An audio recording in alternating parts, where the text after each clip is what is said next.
موضوع الدرس فی فضائل سورۃ الاخلاص، سورۃ تفسیر ابن کثیر۔ الحمد للہ رب العالمین، والصلاة والسلام علی اشرف الانبیاء وسید المرسلین سیدنا محمد وعلی آلہ وصحابہ اجمعین۔ اللهم صل على سيدنا محمد وعلى آل سيدنا محمد كما صليت على إبراهيم وعلى آل إبراهيم في العالمين إنك حميد مجيد۔ أعوذ بالله من الشيطان الرجيم، بسم الله الرحمن الرحيم۔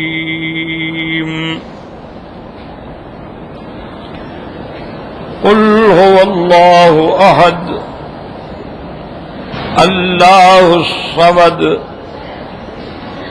لم یلد ولم یولد ولم یکن له کفوا احد۔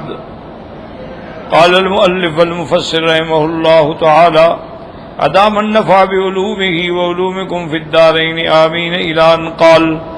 حدیث آخر فی ذلك قال الامام احمد حدثنا اسحاق بن عیسیٰ قال حدثني ليث بن سعد قال حدثنا خلیل بن مرة عن الازهر بن عبد الله عن تمیم الداری رضی اللہ عنہ قال قال رسول الله صلی اللہ علیہ وسلم من قال لا الہ الا اللہ واحدا احدا صمدا لم يتخذ صاحبة ولا ولدا ولم يكن له كفوا احد 10 مرات كتب الله له 40,000 حسنة تفرد به احمد بن خلیل بن مرة ضعف البخاری وغیرہ بمرة۔ اب اس حدیث میں امام احمد رحمۃ اللہ علیہ روایت فرماتے ہیں کہ حضرت تمیم الداری رضی اللہ تعالی عنہ نے فرمایا کہ حضور صلی اللہ علیہ وسلم نے فرمایا کہ جو شخص یہ کلمات 10 دفعہ کہے لا الہ الا اللہ واحدا احدا صمدا لم يتخذ صاحبة ولا ولدا ولم يكن له كفوا احد، 10 دفعہ کہے تو اللہ تبارک و تعالی اس کے لیے 40,000 حسنہ یعنی 40,000 کو پھر 1000 سے ضرب دیں تو کتنا کروڑ بن جائے گا۔ اتنی نیکیاں اللہ تبارک و تعالی لکھتے ہیں۔ گو امام بخاری فرماتے ہیں کہ یہ روایت ضعیف ہے، لیکن یاد رکھیں کہ فضائل اعمال میں ضعیف روایت بھی قبول ہوتی ہے، ہمیشہ ایک یاد رکھ لیں۔ ایک ہوتے ہیں عقائد، عقیدے کی بات ہو تو وہ تو قرآن پاک سے اور حدیث بھی ایسی مشہور متواتر قطعی الثبوت قطعی الدلالہ اس سے ثابت ہو، اور اسی طرح اس کے بعد درجہ ہوتا ہے احکام کا، اس کے لیے بھی صحیح حدیث کی ضرورت ہوتی ہے، اور اس کے بعد درجہ ہوتا ہے فضائل کا بھی۔ طواف کی فضیلت کیا ہے، درود شریف پڑھنے کی فضیلت کیا ہے، سورۃ الاخلاص پڑھنے کی فضیلت کیا ہے، سورۃ الکافرون کی فضیلت کیا ہے۔ تو اس کے اندر تمام محدثین کا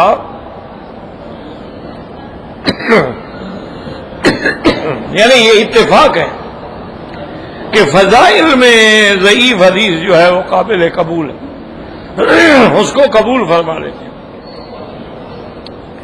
کیونکہ یاد رکھیں کہ یہ علم حدیث مبارک جو ہے بڑا عظیم علم ہے۔ اب ہر آدمی کو تو پتہ نہیں چل سکتا نا بھی ضعیف جو ہے تو ضعف کی وجہ کیا ہے۔ ضعف روایت میں ہے، درایت میں ہے۔ اچھا کبھی سند بے اعتبار سند ضعیف ہے، لیکن وہی متن جو ہے وہ دوسری صحیح حدیثوں میں موجود ہے۔ کبھی ایک سند ضعیف ہے لیکن اس کے مطابق اور مشاہد اور بھی موجود ہیں، تو پھر وہ ضعف سے نکل کر درجہ حسن تک پہنچ جاتی ہے حدیث۔ اس لیے امام ترمذی رحمۃ اللہ علیہ کی عادت ہے کہ وہ فرما دیتے ہیں ھذا حدیث حسن صحیح غریب۔ بھئی اب ایک حدیث صحیح بھی ہے، حسن بھی ہے، غریب بھی ہے، کیا معنی؟ تو وہ اشارہ فرماتے ہیں کہ ایک سند جو ہے اس میں تو غرابت ہے، لیکن اس کی اور سند ہے جو درجہ حسن تک پہنچتی ہے، اور اس کی ایک اور سند ہے جو درجہ صحیح تک اس کو پہنچا دیتی۔ تو اس لیے ہمیشہ جتنی کتابیں آپ دیکھیں گے نا فضائل اعمال کی، تو تو ترغیب ہے، منظری ہے، اور کئی کتابیں ہیں، تو ان میں ضعیف روایات ہوتی ہیں،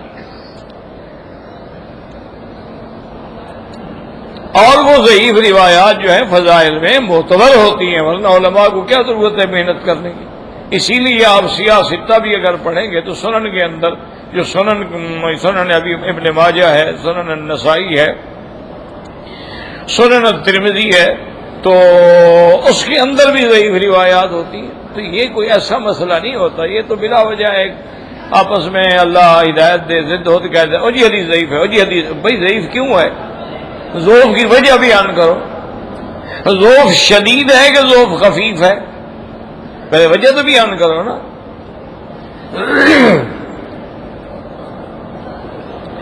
حدیث آخر قال الامام احمد ايضا حدثنا حسن بن موسى قال حدثنا ابن لهيعة قال حدثنا زياد بن فائد عن سهل بن معاذ بن انس الجهني عن ابيه عن رسول الله صلى الله عليه وسلم قال من قرأ قل هو الله احد بختمها يختمها 10 مرات بنى الله له قصرا في الجنة. فقال عمر رضي الله عنه نستكثر يا رسول الله. فقال رسول الله صلى الله اكثر واطيب تفرد به احمد. اس حدیث مبارک میں آتا ہے کہ حضور پاک نے ارشاد فرمایا جو آدمی سورت قل هو اللہ احد مکمل یعنی 10 دفعہ پڑھتا ہے تو اللہ تبارک و تعالی اس کے لیے جنت میں ایک محل بنا دیتے ہیں۔ حضرت عمر نے عرض کیا کہ یا رسول اللہ اذن نستکثر، ہم تو بہت محل بنائیں گے، ہم اور زیادہ پڑھا کریں گے۔ آپ نے فرمایا اللہ کی مزاحمت جو ہے وہ اس سے بہت زیادہ ہے، تمہارے تصورات سے بھی زیادہ ہے۔ اللہ تبارک و تعالیٰ کی رحمت جو ہے، آپ نے فرمایا اللہ اکثر واطیب تفرد به احمد ورواه ابو محمد الدارمی فی مسنده فقال حدثنا عبد الله بن يزيد قال حدثنا حيوة قال حدثنا ابو عقيل وهو ابن معبد قال الدارمی وكان من الابدال انه سمع سعيد بن المسيب يقول ان نبي الله صلى الله عليه وسلم قال من قرأ قل هو الله احد 10 مرات بنى الله له قصرا في الجنة ومن قرأها 20 مرة بنى الله له قصرين في الجنة ومن قرأها 30 مرة بنى الله له 3 قصور في الجنة. فقال عمر بن الخطاب يا رسول الله نكسر قصورنا. فقال رسول الله صلى الله عليه وسلم الله أوسع من ذلك وهذا مرسل جيد. سعید بن المسیب فرماتے ہیں کہ میرے آقا نے رحمت دو عالم نے فرمایا کہ جو آدمی سورت اخلاص 10 دفعہ پڑھے گا اللہ اس کے لیے جنت میں ایک گھر بنائیں گے، اگر 20 دفعہ پڑھے گا تو 2 گھر بنائیں گے، اور اگر 30 دفعہ پڑھے گا تو 3 گھر بنائیں گے۔ حضرت عمر رضی اللہ تعالیٰ نے عرض کیا کہ یا رسول اللہ پھر ہم اور زیادہ محل بنائیں گے۔ آپ نے اللہ کی رحمت اس سے وسیع ہے، تم سوچ بھی نہیں سکتے۔ حدیث آخر قال الحافظ ابو یعلا الموصلی حدثنا نصر بن علی قال حدثنی نوح بن قیس قال اخبرنی محمد العطار قال اخبرتنی ام کثیر الانصاریہ عن انس بن مالک رضی اللہ تعالی عنہ عن رسول اللہ صلی اللہ علیہ وسلم قال من قرأ قل هو اللہ احد 50 مرة غفر اللہ له ذنوب 50 سنہ. اسنادہ ضعیف. اس روایت میں آتا ہے کہ اس حدیث میں انس بن مالک فرماتے ہیں کہ حضور پاک نے فرمایا کہ جو آدمی سورۃ الاخلاص جو ہے اس کو 50 دفعہ پڑھے گا تو اللہ تبارک و تعالیٰ اس کے 50 سالوں کے گناہ معاف فرما دیں گے. گو اس کی سند ضعیف ہے لیکن فضائل اعمال میں معتبر ہے. حدیث آخر قال ابو یعلا حدثنا ابو الربیع قال حدثنا حاتم بن میمون قال حدثنا ثابت رضی اللہ تعالی عنہ قال قال رسول اللہ صلی اللہ علیہ وسلم من قرأ قل هو الله أحد في يوم 200 مرة كتب الله 1500 حسنة إلا أن يكون عليه دين. اسناده ضعيف من ضعف البخاري رحمه الله وغيره. رواه الترمذي عن محمد بن مرزوق البصري عن حاتم بن ميمون من قرأ كل يوم 200 مرة قل هو الله أحد محيا عنه ذنوب 50 سنة إلا أن يكون عليه دين. اس حدیث میں آتا ہے کہ میرے آقا نے فرمایا کہ جو آدمی سورۃ اخلاص 200 دفعہ روز پڑھے گا اللہ تبارک و تعالی اس کو الفا و 500 حسنہ 2500 نیکیاں عطا فرمائیں گے. اور دوسری روایت میں ہے کہ اللہ اس کے 50 سال کے گناہ جو ہیں وہ معاف فرما دیں گے لدین، مگر قرض جو ہے وہ معاف نہیں ہوگا، کیونکہ اللہ حقوق العباد حقوق اللہ معاف ہو جاتے ہیں، لیکن جو قرضہ ہے وہ تو بندے کا حق ہے، وہ اللہ معاف نہیں کرتے ہیں جب تک بندہ معاف نہ کرے. تو اس لیے کوشش کیا کریں کہ زندگی میں انسان پر حالات ہیں قرضے ہو جاتے ہیں، لیکن کوشش کریں کہ زندگی میں ادا ہو جائے تاکہ انسان پھر قرضوں کی وجہ سے قبر میں نہ پکڑا جائے. تو اس کے لیے ارادہ ہو، نیت ہو، ہمت ہو تو اللہ تبارک و تعالیٰ قرض اتار دیتے ہیں. اور اس کا جو عمل لکھا ہے بزرگوں نے وہ یہی ہے کہ جو آدمی صبح و شام یعنی 24 گھنٹے میں کسی وقت بھی اگر استغفار جو ہے استغفر اللہ تو پورا پڑھے استغفر اللہ ربی العظیم من کل ذنب واتوب الیہ، یا استغفر اللہ ربی العظیم من کل ذنب واتوب الیہ، یا صرف استغفر اللہ استغفر اللہ استغفر اللہ. تو اگر وہ روزانہ 1000 دفعہ پڑھا کرے تو اس پر اگر پہاڑ قرضوں کا ہے تو وہ بھی اتر جاتا. اللہ تبارک و تعالیٰ ایسی جگہ سے دروازے کھولتے ہیں کہ بندہ سوچ ہی نہیں سکتا. سیدنا حسن ابن علی رضی اللہ عنہما، حضرت حسن حضرت حسین کے بڑے بھائی، آپ بیٹھے تھے مجلس میں کہ ایک آدمی نے آ کے درخواست کی کہ مہربانی فرما کے حضرت دعا کریں، ہمارے علاقے میں قحط کی شکل ہو گئی ہے، مدتیں ہو گئیں بارش نہیں برستی، اور جب پانی نہیں ہوگا تو صاف ظاہر ہے کہ پھر قحط ہوگی، کیونکہ ہر چیز کی زندگی تو اللہ نے پانی بنایا ہے. جعلنا من الماء كل شيء حي. تو آپ نے فرمایا کہ سب استغفار کرو، استغفار استغفار زیادہ کرو. کچھ دیر کے بعد ایک اور آدمی ہے، اس نے کہا حضرت میں جو بھی کام کرتا ہوں نا مال میں برکت ہی نہیں ہوتی، گھاٹا ہی گھاٹا ہے، نقصان ہی نقصان. بڑا محنت کرتا ہوں، بڑی سوچ بچار سے سودا لیتا ہوں، لیکن اب خدا کی شان ہے سودا لے کے آؤ چیز کا ریٹ ہی گر جائے تو کیا کرو گے؟ تمہارا عقل کیا کر لے گا؟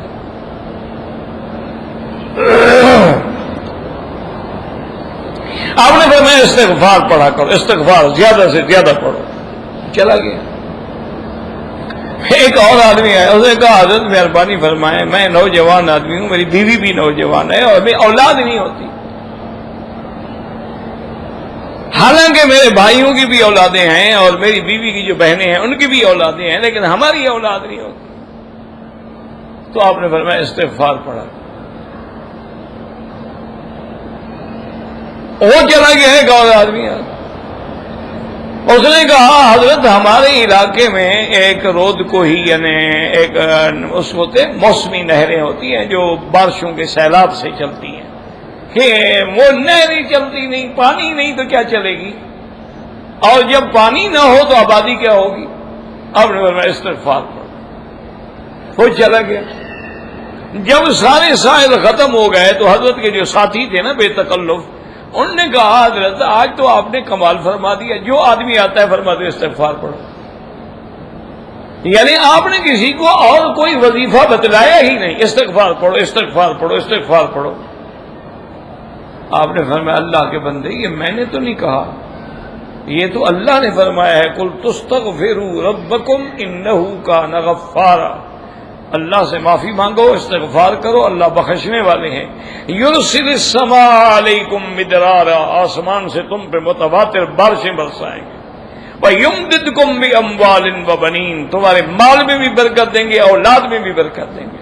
وَيَجْعَلْ لَكُمْ جَنَّاتٍ وَيَجْعَلْ لَكُمْ أَنْهَارًا، اللہ تمہارے لیے باغ لگوا دیں گے اور نہریں جاری کر دیں گے۔ یہ تو خدا کا قرآن کہہ رہا ہے، میں نے تو نہیں کہا، یہ تو اللہ نے قرآن میں بتلایا ہے کہ اگر تم اس کو لازم پکڑ لو گے تو اللہ تبارک و تعالی تمہارے لیے جو ہے اپنا ساری نعمتوں کے دروازے کھول دیں گے۔ اسی لیے مومنوں کی صفت بھی آئی ہے قرآن میں، وَبِالْأَسْحَارِ هُمْ يَسْتَغْفِرُونَ، جو ایمان والے ہیں وہ تہجد کے وقت استغفار کرتے ہیں۔ تہجد کے وقت میں استغفار کرنا جو ہے ایک بہت بڑی نعمت ہے، اللہ تبارک و تعالیٰ کی رحمت آتی ہے۔ یعنی یہ تو ایسی چیزیں ہیں نا، وہ جیسے کہتے ہیں ہاتھوں پہ سرسوں جماؤ، یعنی یہ ایسی چیزیں آپ تجربہ کریں جن لوگوں کو الحمدللہ اللہ نے توفیق دی۔ ہاں ایک شرط ہوتی ہے، یاد رکھو، جب تک یقین کامل نہ ہو تو اثر نہیں ہوتا۔ آپ نے پڑھنا شروع کر دیا استغفار، کیونکہ مولوی مکی نے بتایا تھا پڑھ تو رہے ہیں، پتہ نہیں قرضہ اترتا ہے کہ نہیں اترتا، تو جب آپ مشکوک ہیں تو پڑھنے کی ضرورت ہی کیا ہے؟ پھر نہ پڑھو بھئی، قرآن کا جب حکم ہے تو پھر شک کا کیا مطلب ہوا؟ پھر شک کرنے والا تو کافر ہو گیا نا۔ اسی لیے حضرت شاہ ولی اللہ محدث دہلوی رحمت اللہ علیہ نے اپنی کتابوں میں لکھا ہے کہ جو آدمی ان کلمات کو لازم پکڑ لیتا ہے، حسبنا اللہ ونعم الوکیل ایک، وَأُفَوِّضُ أَمْرِي إِلَى اللَّهِ إِنَّ اللَّهَ بَصِيرٌ بِالْعِبَادِ دو، اور لا الہ الا انت سبحانک انی کنت من الظالمین تین، رب انی مسنی الضر وانت ارحم الراحمین چار، رب انی مغلوب فانتصر پانچ۔ انہوں نے فرمایا یہ اکثیر احمر ہے، یعنی یہ ایسا وظیفہ ہے کہ جیسا آدمی کوئی نشان لگاتا ہے نا گولی سے، ایسے یہ وظیفہ لگتا ہے، اور اس کے پڑھنے والے کو شک ہو کہ میرا کام نہیں ہوگا تو وہ مسلمان ہی نہیں ہوتا۔ کیوں؟ اس کی وجہ کیا ہے؟ شاہ ولی اللہ کو چھوٹا آدمی تو نہیں تھا نا۔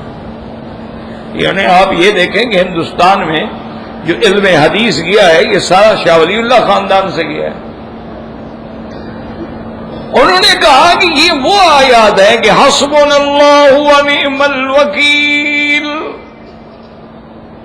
تو آگے اللہ نے اس کے فوراً بعد فرمایا ہے کہ جب صحابہ نے یہ کہا حسبنا اللہ ونعم الوکیل، ہمیں ہمارا اللہ کافی ہے، اللہ ہی ہمارا مددگار ہے، تو اللہ پاک نے قرآن میں فرمایا کہ ہم نے ان کی دعا قبول فرمائی اور ان کو کامیاب فرمایا۔ جب لا الہ الا انت سبحانک انی کنت من الظالمین یونس علیہ السلام نے پڑھا، اللہ نے فرمایا فاستجبنا لہ، ہم نے دعا قبول کر لی۔ رب انی مسنی الضر وانت ارحم الراحمین، حضرت ایوب نے پڑھا، اللہ نے فرمایا فاستجبنا لہ، ہم نے اس کی دعا قبول کر لی۔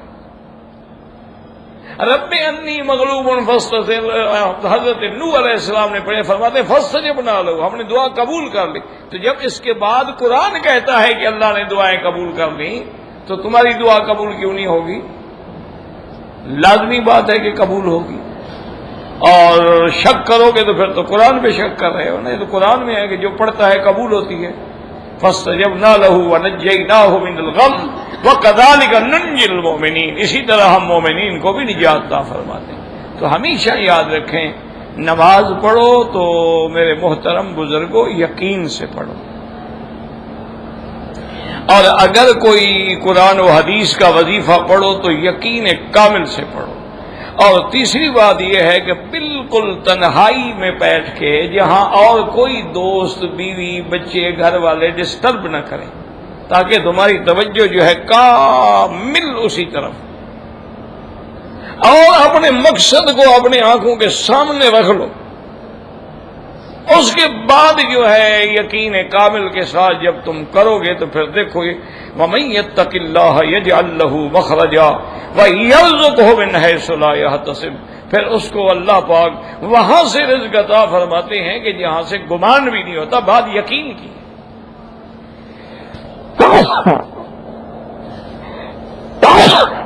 الحمدللہ علی کل حال یہدینا و یہدیکم اللہ یصلح بالکم۔ اب دیکھیں کہ ایک علاقہ ہے نا جس کا نام ہے قیروان، یہ افریقہ کے علاقوں میں ہے۔ اس کی بنیاد جو ہے الحمدللہ حضرت معاویہ بن خدیج رضی اللہ تعالی عنہ وہاں پہنچے، اور وہاں بردر قوم تھی اور بڑی سخت لڑاکا قوم تھی، ان سے جہاد کیا، کچھ مسلمان ہو گئے، کچھ بھاگ گئے۔ حضرت معاویہ بن خدیج جب واپس آئے تو انہوں نے وہ جنہوں نے اسلام قبول کیا وہ بھی مرتد ہو گئے۔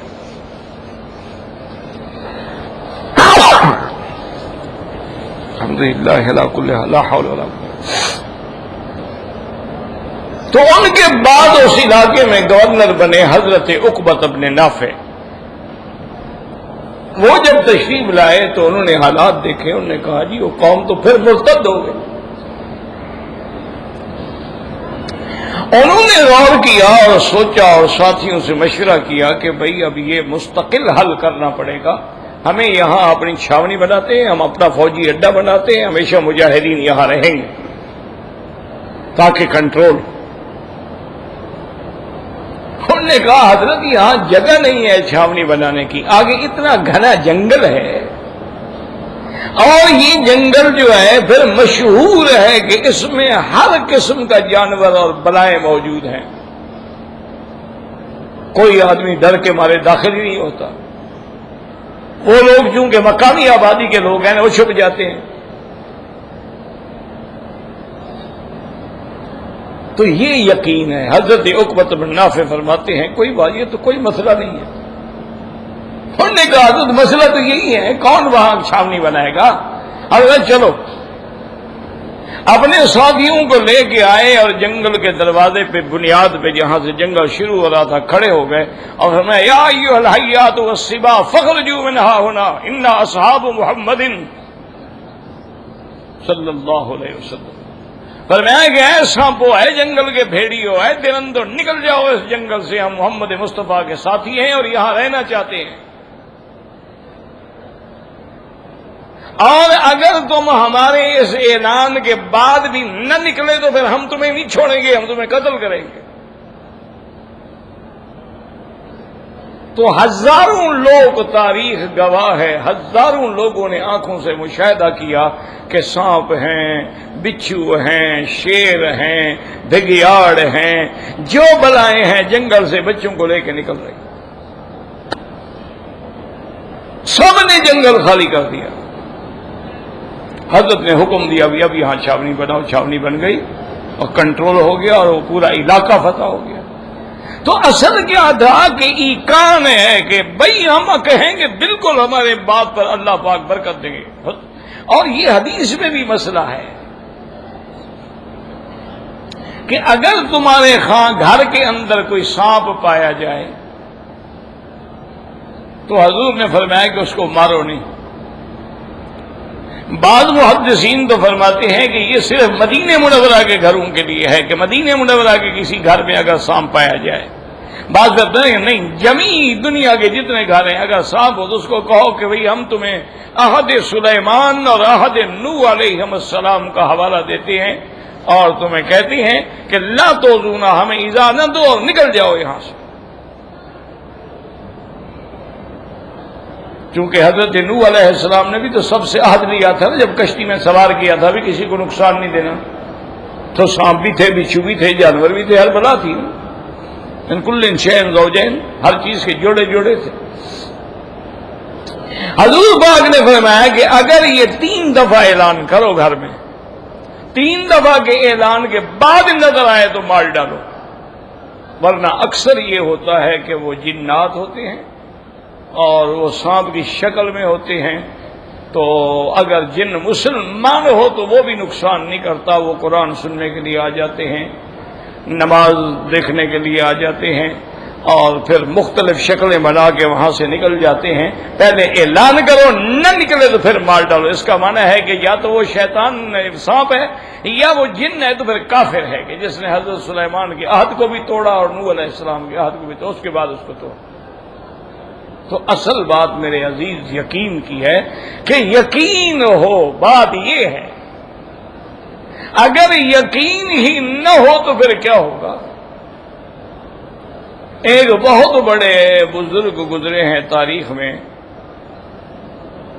اللہ والوں میں سے تھے. ان کی خدمت میں ایک آدمی آیا اور اس نے بے انتہا حضرت کی خدمت کی. 24 گھنٹے ساتھ ہے، وضو کرا رہا ہے، مصلی بچھا رہا ہے، حضرت کی چامپی کر رہا ہے، حضرت کے لیے چائے بنا رہا ہے، بڑی خدمت کی.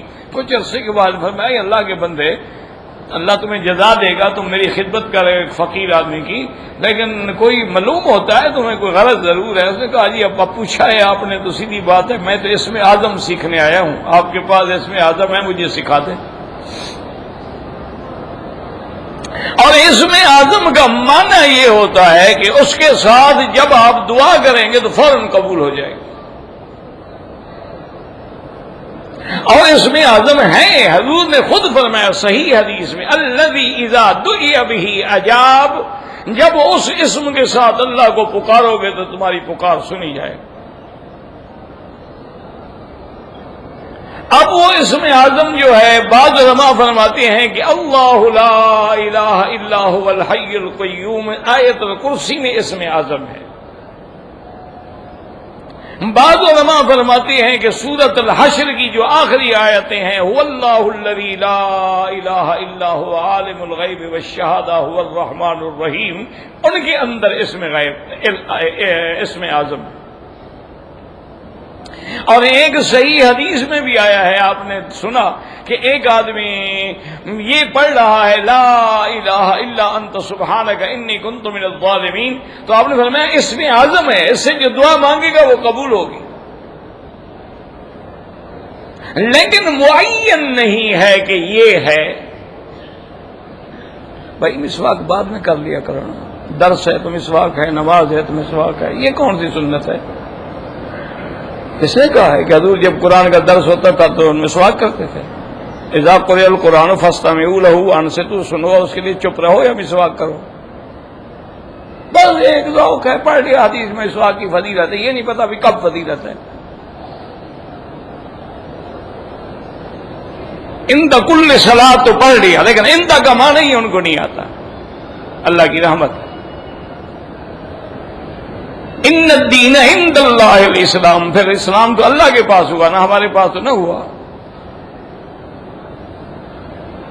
تو اللہ کے بندے یہ اچھا نہیں لگتا آدمی کو بیٹھا ہو بندوں میں. اور مسواک سنت ہے، مسواک کا 70 فائدہ ہے، اور ادنا فائدہ یہ ہے کہ اس کا خاتمہ ایمان پہ ہوگا.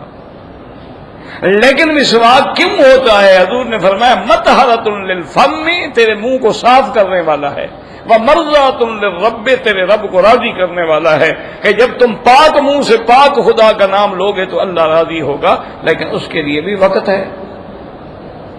اب اس کا معنی تو یہ نہیں ہے نا جیسے قرآن میں اذا قمتم الی الصلاۃ فاغسلوا وجوہکم، جب نماز کے لیے کھڑے ہوں تو وضو کریں، یعنی یہیں کھڑے ہو کے وضو کریں. نماز کے لیے جب ہم کھڑے ہیں تو لہٰذا نماز میں وضو شروع کر دیں. قرآن تو یہی کہہ رہا ہے.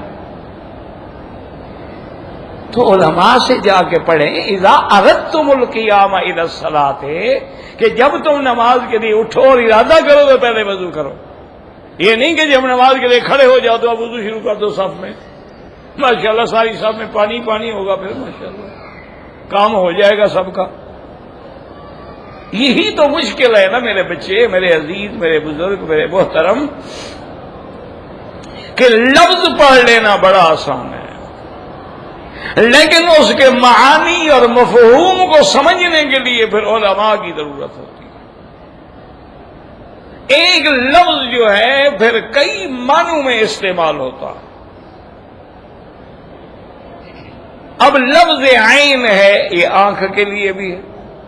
لفظ عین ہے، یہ نہر کو بھی عین کہتے ہیں، عین زبیدہ، عین زرقا. لفظ عین جو ہے جاسوس جو ہو اس کو بھی عین کہتے ہیں. لفظ عین جو ہے یہ گھٹنے کی جو ہڈی ہے اس کو بھی عین کہتے ہیں. تو اب جہاں جہاں لفظ عین آ جائے گا تو ساری ایک ہی معنی کرو گے. وہ سیاق سباق دیکھنا پڑے گا. سورج کو بھی عین کہتے ہیں. تو اب ہم دیکھیں گے کہ اذا طلعت العین تو معنی ہے ہاں جب سورج نکلا. اذا انکسرت العین جب عین ٹوٹ گئی، ہم کو بیچارے کے گھٹنے کی ہڈی ٹوٹ گئی. اذا جوت العین کبھی عین چالو ہو گئی، ہم کہیں اچھا وہ نہر چالو ہو گئی. اذا رات کی العین جب آنکھ نے دیکھا، ہم کہیں اچھا یہ آنکھ مراد ہے. تو اس کے سیاق و سباق کو دیکھ کر پھر فیصلہ کیا جاتا ہے. اسی لیے جو احادیث مبارکہ ہوتی ہیں محدثین کا کام ہی یہی ہوتا ہے.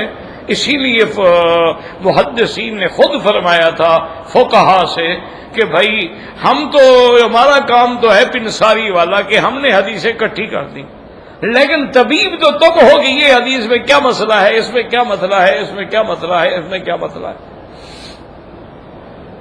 تو اس لیے بہرحال یہ آداب ہوتے ہیں. اور قرآن کی مجلس کے تو آداب یہ ہے. صحابہ فرماتے ہیں ہم ایسے بیٹھتے تھے حضور کے سامنے کأنما علی رؤوسنا الطیر، ہمارے سروں پہ گویا پرندے بیٹھے ہیں، اگر ہم ہلے تو وہ اڑ جائیں گے، یعنی ہم ہلتے بھی نہیں تھے. 1,24,000 صحابی صرف حج میں حضور کے ساتھ تھے. اس کا معنی اور کتنے ہوں گے، سارے تو حج پہ نہیں آئے تھے نا. لیکن حضور کا حلیہ مبارک جو ہے صرف 10 صحابہ نے بیان کیا ہے، یعنی اور کسی کو جرت نہیں ہوتی تھی دیکھنے کی ادب سے. اسی لیے صحابہ فرماتے ہیں کہ کانا ینظران الیہ وکانا ینظر الیہما، صرف ابو بکر عمر تھا جو آنکھ اٹھا کے حضور کو دیکھتے تھے اور حضور بھی ان کی طرف دیکھتے تھے.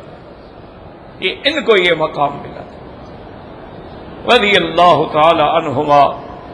تو اس لیے ہمیشہ بات کو سمجھا کریں. تو اب اس میں اعظم کا مسئلہ ہو گیا، اس میں اعظم تو ہے،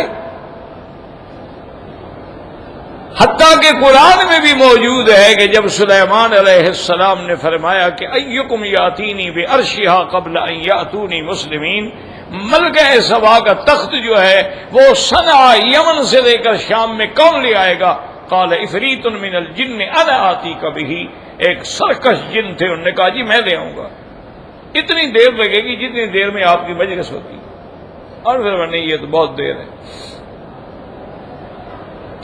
قال الذی عنده علم من الکتاب انا آتیک بہ قبل ان یرتد الیک طرفک، اور جس کو اللہ نے علم کتاب میں سے اسم اعظم عطا فرمایا تھا تو انہوں نے کہا حضور آپ آنکھیں بند کریں، بس پلک تو جھپ کے آنکھیں بند کی دیکھا رہا ہو ان دعا گیا تک. حضرت سلیمان نے فرمایا کہ ھذا من فضل ربی، واقعی میرے رب کا احسان. اللہ آزمانا چاہتے ہیں کہ اتنی نعمتیں دینے کے بعد سلیمان میرا شکر کرتا ہے کہ نہیں کرتا. تو اب اس بزرگ کو اس نے تنگ کر دیا. انہوں نے کہا حضرت مہربانی کریں اور حضرت مہربانی کریں مجھے اس میں اعظم سکھلا دیں. یہ بعض لوگوں کو جنون ہو جاتا ہے نا. اللہ کے بندے سارا قرآن ہے پڑھتے رہو، اسی میں اس میں اعظم بھی تو ہے نا. جب اللہ چاہیں گے تو دعا لگ جائے گی. آیت الکرسی پڑھتے رہو اور قرآن کی صورتیں پڑھتے رہو، قل هو اللہ احد پڑھتے رہو. اللہ تبارک و تعالیٰ قادر ہیں. جب اس میں مبارک سے گزرو گے تو اللہ کی رحمت آ جائے گی. اور بعض علماء نے یہ طریقہ لکھا ہے کہ بھی اللہ کے 99 نام ہیں نا، صحیح حدیث سے جو ثابت ہے. ویسے تو ہزاروں نام ہیں لیکن صحیح حدیث سے 99 نام ہیں. تو 99 نام سارے پڑھا کرو. وہ 99 نام پڑھ کے اللہ سے دعا انہی میں ہی اس میں آدم ہوگا نا. اسی لیے علماء نے باقاعدہ اسماء اللہ الحسنہ جو ہے ان کے لیے نظم لکھ دی ہے تاکہ پڑھنے میں بھی آسانی ہو، پڑھنے کے اندر آسانی ہو جائے. تو بہرحال اس میں اعظم لا شک اسی میں ہے. لیکن ہم تو چاہتے ہیں نا کہ نہیں، محنت تو کوئی اور کرے، ہمیں شارٹ کٹ بتا دے کہ جی اس میں اعظم ہے، بس ہمارا کام ہو جائے. وہ بزرگ جب تنگ آئے نا تو ایک دن اس کو ساتھ لے کے چلے گئے، دریا پورے جوش میں تھا اور موسم بھی ٹھنڈا تھا، تو حضرت نے فرمایا دیکھو بھائی بات سنو، اس دریا کے دوسرے کنارے پر ایک درخت ہے اور اس درخت کا یہ نام ہے، یہ شکل ہے، یہ پتے ہیں، تم اگر اس دریا میں گزر کے وہاں سے وہ 2-3 پتے توڑ کے لے آؤ تو پھر میں تمہیں اسم اعظم سکھاؤں۔ اس نے کہا جی حاضر، وہ تو عاشق تھا نا پکا، لگائی چھلانگ جناب، گئے آپ دریا میں، بہرحال وہاں سے وہ 3 پتے توڑ کے لایا، واپس جب آیا تو اس کا تو برا حال ہو گیا تھا نا، ایک تو تھک گیا، ٹوٹ گیا، سردی نے پکڑ لیا، تو حضرت نے آگ جلائی، پہلے تو اس کو ہوش آیا، اس کو کچھ جب ہوش آ گیا اس نے کہا حضرت یہ پتے میں لے آیا، اب آپ وعدہ پورا فرمایا۔ آپ نے کہا بس ایک بات تم بتا دو تو میں تمہیں بتا دوں گا کیا؟ انہوں نے کہا کہ دریا میں تم پر کبھی کوئی ایسی گھڑی بھی آئی تھی جب تم زندگی سے نا امید ہو گئے؟ ابھی میں نہیں بچتا۔ انہوں نے کہا حضرت واپسی پہ ایسی حالت ہو گئی تھی، کنارہ ابھی دور تھا اور میرے اعضاء شل ہو گئے، سردی کی وجہ سے میں ہاتھ نہیں ہلا سکتا تھا تیرنے کے لیے، نہ میں پاؤں ہلا سکتا تھا، تو مجھے یقین ہو گیا کہ اب میری موت کا وقت قریب آ گیا۔ تو میں اس وقت پھر تم نے کیا کہا تھا؟ اور میں نے کہا تھا یا اللہ مجھے بچا لے۔ فرمایا یہی تو اسم اعظم ہے اللہ کے بندے۔ پھر اللہ نے تمہیں بچا لیا کہ نہیں بچا لیا؟ لیکن کہنا ایسے پڑے گا جیسے تم نے دریا میں کہا تھا، جب اس درد سے کہو گے تو یہی اسم اعظم ہے۔ تو اس لیے ہمیشہ یاد رکھیں کہ جب توجہ کامل ہو، ارتکاز کامل ہو، یقین کامل ہو، یہی وجہ تھی نا، دیکھیں نا جی کہ علامہ اقبال اسی لیے کہتا نا کہ بات کیا تھی کہ نہ روم و ہیرا سے دبے چند بے تربیت اونٹوں کے چرانے والے، یعنی نہ تربیت ہے نہ باقاعدہ فوج ہے۔ حضرت عمر جب خلیفہ بن کے آ رہے تھے مکہ مکرمہ، تو راستے میں جب آئے نا وادی میں، یہ تنعیم سے پہلے ساتھ وادی میں، تو حضرت اترے، 2 رکعت بھی پڑھی اور روتے روتے روتے روتے او داڑھی بھیگ گئی۔ صحابہ نے پوچھا حضرت کیا بات ہے؟ فرمایا یہاں میں آ کے اونٹ چرایا کرتا تھا، آج میں خلیفۃ المسلمین بن کے گزر رہا ہوں، مجھے آج وہ جگہ یاد ہے کہ یہاں میں نے اونٹ چرایا ہے، لیکن آج اللہ نے مجھے مسلمانوں کا خلیفہ بنایا ہے اور آج میں امیر المومنین بن کے جا رہا ہوں۔ اور پھر جس کے نام سے قیصر و کسریٰ کانپتے تھے، جس کے نام سے شاہان کفار کانپتے تھے، جس کے درے سے بڑے دشمن کانپتے تھے، وہ حضرت عمر تھا رضی اللہ تعالی عنہ وارضاہ۔ تو اس لیے یاد رکھیں کہ ساری باتیں بالکل حق ہیں۔ خود حضور نے دعا مانگی ہے اللہ تبارک و تعالی سے کہ یا اللہ انی اسألک باسمک الحسنی، اور اس میں ہے کہ الذی استأثرت بہ فی علم الغیب عندک، کہ جو آپ نے اپنے علم میں رکھا یا کسی کو عطا فرمائے اس کے بدلے میں ہم دعا مانگ رہے ہیں۔ تو اس کا آسان حل یہی ہے کہ للہ الاسماء الحسنی، اللہ کے نام ہیں بڑے بڑے پسندیدہ، ان سے اللہ کو پکارا کرو تو اللہ تمہاری مشکل جو ہے وہ حل فرما دیں گے۔ تو اس لیے اس حدیث مبارک میں بھی آتا ہے کہ اب دیکھو نا جی کہ اگر 200 دفعہ پڑھے تو اس کے 50 سال کے گناہ ختم، لیکن قرضہ معاف نہیں ہوگا۔ قرضہ جو ہے وہ حقوق العباد ہے، اس لیے کوشش کریں کہ قرضہ ہے تو زندگی میں یا معافی لے لیں یا معاف کرا لیں یا ادا کر دیں۔ وقال الترمذي بهذا الاسناد عن النبي صلى الله عليه وسلم قال من اراد ان ينام على فراشه فنام على يمينه ثم قرأ قل هو الله احد 100 مرة فاذا كان يوم القيامة يقول له رب عز وجل يا عبدي ادخلي على يمينك الجنة ثم قال غریب حدیث ثابت قدر رواه من غیر هذا الوجه عنه۔ اس حدیث میں آتا ہے کہ میرے آقا نے رحمت دو عالم صلی اللہ علیہ وسلم نے فرمایا کہ جب تم سونے لگو اپنے بستر پر تو دائیں ہاتھ پہ لیٹو۔ یہ سنت انبیاء ہے کہ جب بھی لیٹو دائیں ہاتھ پہ لیٹو، اور حضور یہ دانا ہاتھ جو ہے نا اس کو یہاں اپنے رخسار کے نیچے بھی رکھتے تھے، کچھ دیر کے بعد ہٹا لو چاہے، لیکن یہ سنت ہے وہ یہی ہے۔ اس لیے علماء فرماتے ہیں کہ النوم علی الیمین جو ہے یہ سنت الانبیاء والمرسلین ہے، انبیاء اور مرسلین کی سنت ہے کہ آدمی داہنی کروٹ پہ لیٹے، اور نوم علی الیسار جو ہے یہ عادت الغافلین ہے، یہ غافل لوگوں کی عادت ہے کہ بائیں ہاتھ پہ لیٹتے ہیں، اور الٹا لیٹنا جو ہے یہ نوم الفاسقین ہے، جو آدمی یعنی نعوذ باللہ پیٹ نیچے اور پشت اوپر کر کے لیٹتا ہے یہ فاسقوں کی نیند ہے، اور جو لوگ اپنے پشت پہ لیٹتے ہیں تو نوم المتفکرین ہے، یہ متفکرین کی نیند ہوتی ہے کہ پھر بھی وہ آسمان کو دیکھ کے اللہ تعالیٰ کی قدرتوں پہ غور کر رہا ہے۔ لیکن افضل یہ ہے کہ نوم علی الیمین، دائنے ہاتھ پہ سو۔ اور آپ نے فرمایا جو آدمی دائنے ہاتھ پہ سوئے اور پھر سورۃ قل ھو اللہ احد جو ہے اس کو 100 دفعہ پڑھے تو قیامت والے دن اللہ تعالیٰ فرمائیں گے میرے بندے اب دائنی طرف سے جنت میں تو بھی داخل ہو جا۔ اب اس کے بعد فرماتے ہیں قال ابو بکر بزار حدثنا سہیل بن بحر قال حدثنا حبان بن اغلب قال حدثنا ابي قال حدثنا ثابت بن انس رضي الله تعالى عنه قال قال رسول الله صلى الله عليه وسلم من قرأ قل هو الله احد 200 مرة حتى الله عنه ذنوبه 200 سنة، اگر اس نے 200 دفعہ پڑھا قل هو الله احد اللہ اس کے 200 سال کے گناہ معاف کر دیں گے۔ ثم قال الله نعلم رواه عن ثابت الحسن بن جعفر والاغلب بن تميم وهما متقاربان في سوء الحفظ۔ تو اب یہ ہے نا جی کہ اب حدیث ہے کہ جو 200 دفعہ پڑھے گا اس کے 200 سال کے گناہ معاف ہو گئے، اس کی تو عمر ہی نہیں 200 سال، تو 200 سال کے گناہ کیا مطلب؟ بھائی اس کی تو عمر 60 سال ہے، 70 سال ہے، 80 سال، گناہ اس کے 200 سال کے معاف ہو گئے، اس کا کیا مطلب؟ اسی لیے مثلا یہ حدیث ہے کہ جب آدمی عرفات میں ہوتا ہے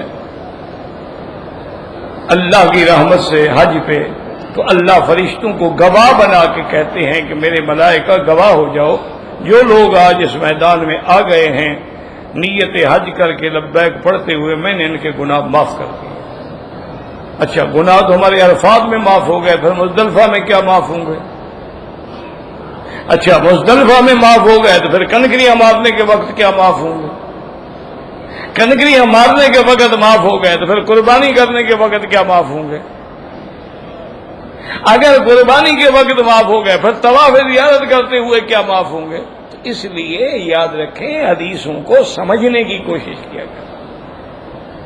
اگر گناہ ہیں تو معاف ہو جائیں گے، اگر گناہ نہیں ہے پھر ہم نے مزدلفہ مانگا تو اللہ درجات کو بلند فرما دیں گے۔ گناہ ہوں گے تو گناہ معاف ہوں گے، ورنہ اللہ نیکیاں بڑھاتے جائیں گے اور درجات بڑھاتے جائیں گے۔ اسی طرح معنی یہ ہے کہ اگر وہ بندہ 200 سال بھی گناہ کرتا تو اللہ معاف کر دیں گے، اس نے تو 50 سال کیا ہے، یہ کیسے معاف نہیں ہوں گے؟ تو معنی یہ ہوتا ہے، یہ نہیں ہوتا کہ اس کی عمر 200 سال ہے، 200 سال تو اس کی عمر ہی نہیں ہے۔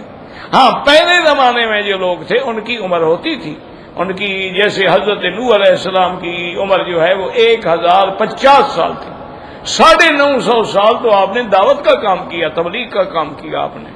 اچھا اسی طرح بہت حضور کے زمانے میں بھی صحابی تھے نا، حضرت سلمان الفارسی، ان کی عمر 250 سال تھی۔ تو ایسا ہوتا ہے، لیکن معنی اس کا یہ ہوتا ہے کہ بھی اگر اس کی عمر 200 سال ہوتی اور 200 سال کے گناہ اس کے ذمے ہوتے وہ بھی اللہ بخش دے گا، تو یہ جب چھوٹی عمر ہے تو گناہ سارے بخش دیں گے، باقی درجات بلند فرما دیں گے۔ تو اس لیے احادیث مبارک میں یہ آیا ہے، واللہ عالم۔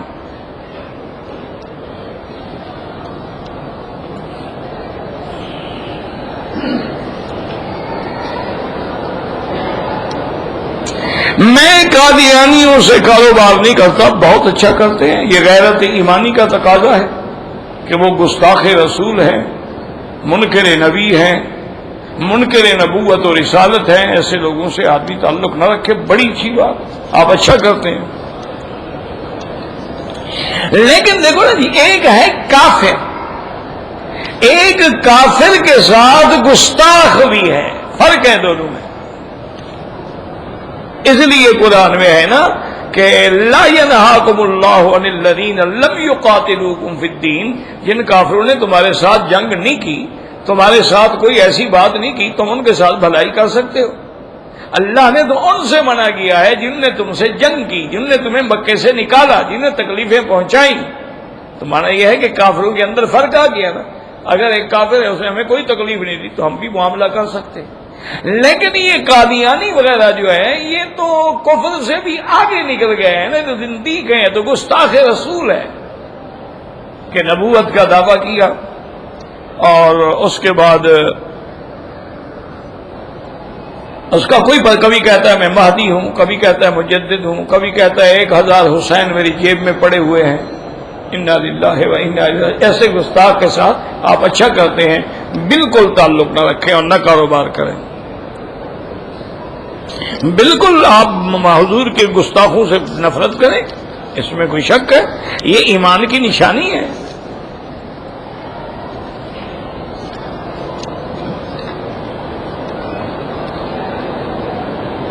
میں نے غسل کیا، تولیہ بدن پر لپیٹ کے باہر آیا، احرام باندھتے وقت میں نے احرام تولیے کے اوپر باندھ لیا، کوئی حرج نہیں، کوئی مسئلہ نہیں، تھے تو دونوں تولیے نا، سلا ہوا تو کوئی نہیں تھا نا۔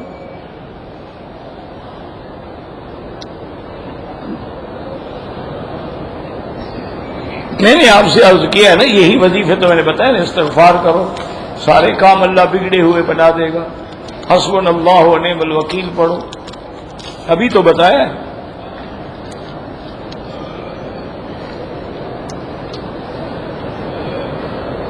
کہتے ہیں جی کہ اگر کوئی آدمی غسل خانے میں کپڑے اتار کے وہ بغیر کپڑوں کے وضو کرے ہوئی تو وضو ہو جائے گا، جب غسل ہو جائے گا تو وضو کیوں نہیں ہوگا؟ عقل خراب ہے یا پیٹ ڈھیلا ہے کوئی؟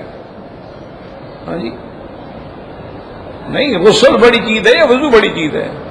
غسل تو تمہارا ننگے ہو جاتا ہے، وضو نہیں ہوتا، عجیب آدمی ہو۔ اب اس کا کیا علاج ہے؟ اللہ کے بندے جب حمام ہے دروازہ بند ہے، ننگے کا کیا معنی ہے؟ تم سڑک پہ کھڑے ہو۔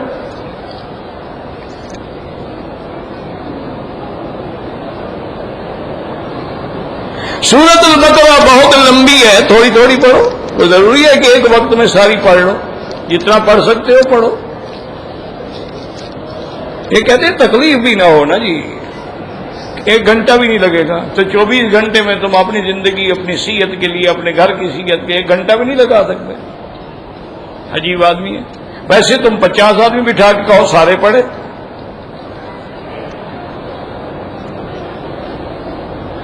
کعبہ شریف کے اندر اگر نماز پڑھی جائے تو جدھر بھی رخ کرو، 4 دیواریں ہیں نا، ادھر کرو ادھر کرو ادھر کرو، سب جائز۔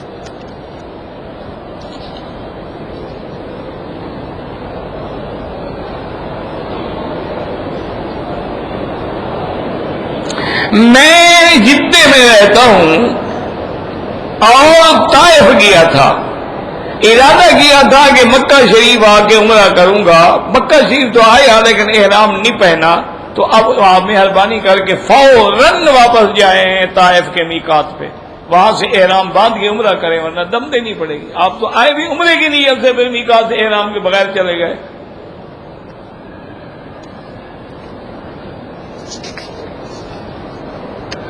سگریٹ پینا حرام ہے، بالکل حرام ہے، یہ تو کئی وجہ سے حرام ہے۔ ایک تو یہ ہے کہ بدبو کی وجہ سے، ایک یہ ہے کہ اپنے پیسے کو حرام کرنے کی وجہ سے، اپنے پیسے کو جلانے کی وجہ سے، اور اپنے نفس کو نقصان پہنچانے کی وجہ سے۔ اس کے تو کئی بلائیں نقصان مضرات ہیں، بالکل حرام ہے۔ ٹی وی دیکھنا جائز ہے، جائز چیزیں دیکھو گے تو جائز ہے، بری چیزیں دیکھو گے تو حرام ہے۔ کوئی عالم تقریر کر رہا ہے، آپ دیکھ رہے ہیں، کوئی بات نہیں۔ کعبہ شریف دیکھ رہے ہیں، کوئی بات نہیں۔ قرآن سن رہے ہیں، قاری تلاوت کر رہا ہے، کوئی بات نہیں۔ اگر عورتیں ڈانس کر رہی ہیں دیکھ رہے ہو تو حرام ہے۔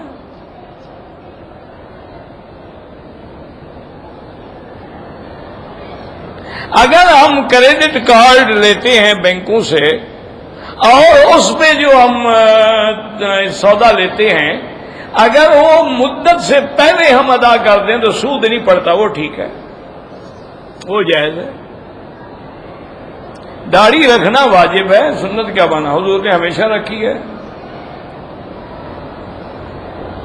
خالی پلاٹ یا مکان، دیکھو نا بھائی، اگر وہ تجارت کے لیے ہے تو ہر سال کی زکوٰۃ دینی پڑے گی، اور اگر تجارت کے لیے نہیں، اس نیت سے لیا ہے کہ میں اپنا ذاتی گھر بناؤں گا، تو اس پر زکوٰۃ نہیں ہے۔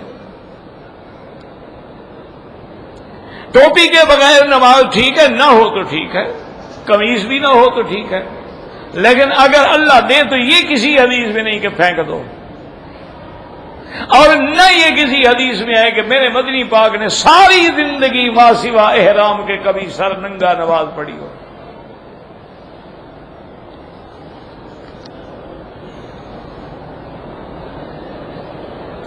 ایک آدمی حج کیا ہوا ہے، عمرے بھی کیے ہوئے ہیں، جدے میں رہتا ہے، اگر مکے آئے احرام ضروری نہیں ہے، جدہ کوئی میقات تو نہیں ہے نا، اگر باندھے عمرہ کرے مرضی، ورنہ کوئی ضروری نہیں۔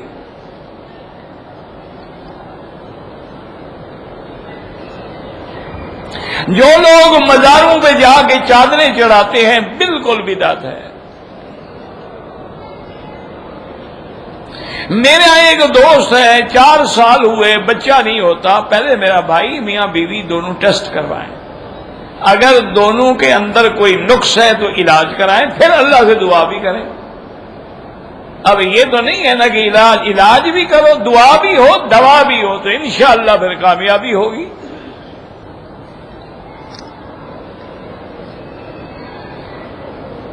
کہ من دخل دار ابی سفیان، یہ کہا ہے، یہ حرم میں آ گیا حضرت، اب کیسے آپ کو ڈھونڈ کے بتاؤں، وہ تو ٹوٹ گیا، مدتیں ہو گئی۔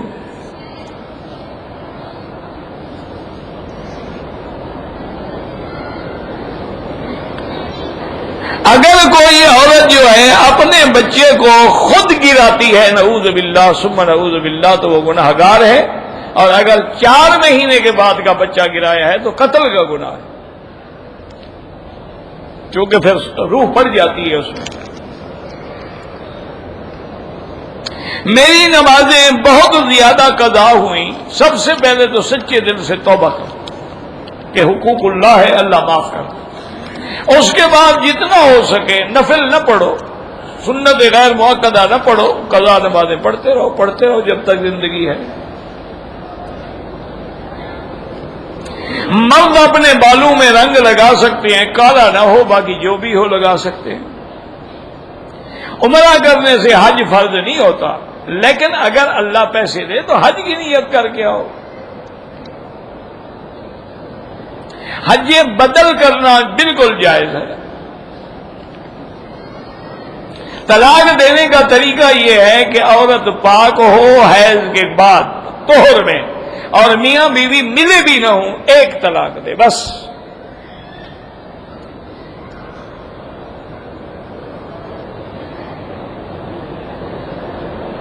ایک شخص نے کسی کو ٹھیکہ دیا، اس نے کسی اور کو ٹھیکہ دے دیا، وہ جانے، ان کا کام جانے۔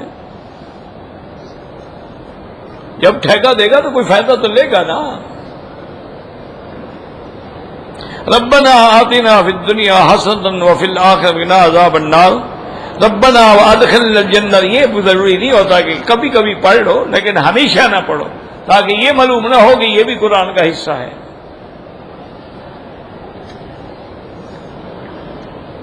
ایک عمرے میں احرام میں 2 عمرے کریں، 100 کرو، جب تک وہ پاک ہے پہنتے رہو، جاؤ نیت کرو، آؤ عمرے کرو۔ والدین کے لیے عمرہ، ہاں ایک کے لیے، یا والد یا والدہ۔ مولانا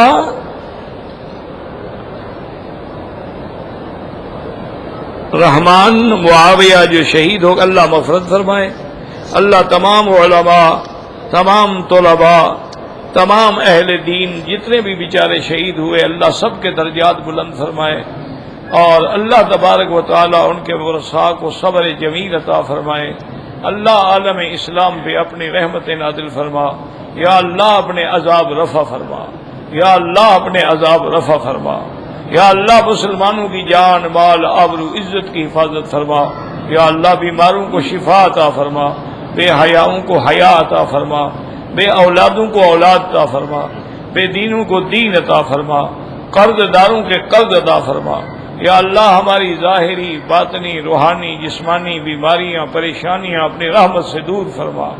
اللہم اجعل لنا وللمسلمین من کل ہم فرجا ومن کل ضیق مخرجا ومن کل بلاء عافیہ۔ ربنا آتنا فی الدنیا حسنۃ وفی الآخرۃ حسنۃ وقنا عذاب النار۔ وصلی اللہ تعالی علی خیر خلقہ سیدنا محمد وعلی آلہ وصحبہ اجمعین۔ اللہم صل علی سیدنا محمد وعلی آل سیدنا محمد وبارک